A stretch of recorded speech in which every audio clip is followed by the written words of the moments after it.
বঙ্গ রাজনীতির ভোটের উৎসব মিটেছে ঠিকই, কিন্তু এই বঙ্গ রাজনীতির ভোটের উৎসব ভিন্ন প্রান্তে যে রেস এখনও রয়ে গেছে, সেই রেস রয়ে গেছে বিষাদ ভরা।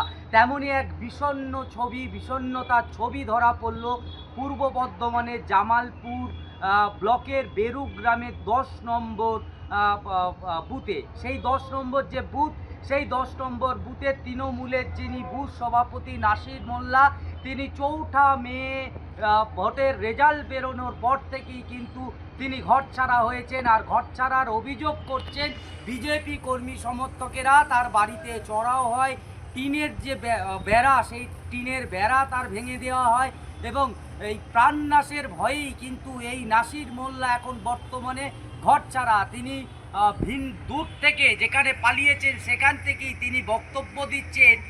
তিনি বলছেন যে যেখানে এই যে শ্রমিক ভট্টাচার্য, রাজ্য নেতৃত্বের শ্রমিক ভট্টাচার্য তিনি এবং রাজ্য নেতৃত্বের বহু বিজেপি নেতৃত্ব, তারা বলছেন যে এই যে ভোট পরবর্তী হিংসা সেটা অব্যাহত থাকবে।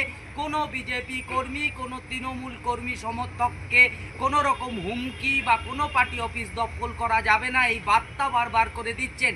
তারপরও ভিন্ন প্রান্তের এই বিষণ্ণতার ছবি ধরা পড়ছে কলকাতা টিভির ক্যামেরায়। তেমনি নাসির মোল্লা এখন প্রাণ ভয়ে বাইরে রয়েছেন এবং তিনি রাজ্য নেতৃত্বের কাছে এবং বিজেপির উচ্চ নেতৃত্বের কাছে এবং প্রশাসনিক আধিকারিকদের কাছে একটাই আবেদন করছেন। তা তিনি কিন্তু কৃষক পরিবারের ছেলে, কৃষিকাজের ওপরেই কিন্তু তার সংসার চলে। তিনি এখন সমস্ত কাজ ফেলে প্রাণ ভয়ে তার বউ বাচ্চা নিয়েই কিন্তু এখন ভিন্ন জায়গায় তিনি কিন্তু আশ্রয় নিয়েছেন প্রাণ বাঁচাতে। তিনি কিন্তু তার কর্মস্থানে ফিরে আসতে চাইছেন, তার মাতৃভূমিতে ফিরে আসতে চাইছেন, তার বাড়িতে ফিরতে চাইছেন, তবে সুস্থভাবে। তিনি কোনো দলাদলি বা রাজনীতির নিয়ে নয়, তিনি কিন্তু রং দিয়ে নয়, তিনি শুধুমাত্র নিজের কাজ করতে তার মাতৃভূমিতে ফিরে আসতে চাইছে। এবার তবে দেখার যে প্রশাসন কি ব্যবস্থা নেয় নাকি না এই যে তার আশ্বাস বা তার যে এই আত্মনাদ, সেটা কোথাও তার খাতা কলমেতেই কিন্তু বন্দি থাকবে।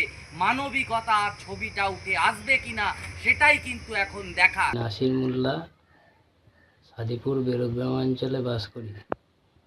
4 মে আমার বাড়িতে হামলা করে বিজেপির কর্মীরা।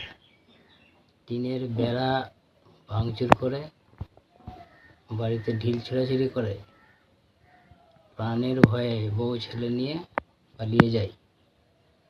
আমি তৃণমূল করি বলে এই হামলা।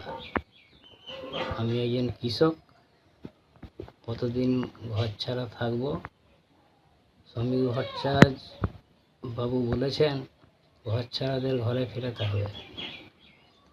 আমার পরিবার নিয়ে বাড়ি ঢুকতে যাতে পারি তার একটু ব্যবস্থা করে দিন।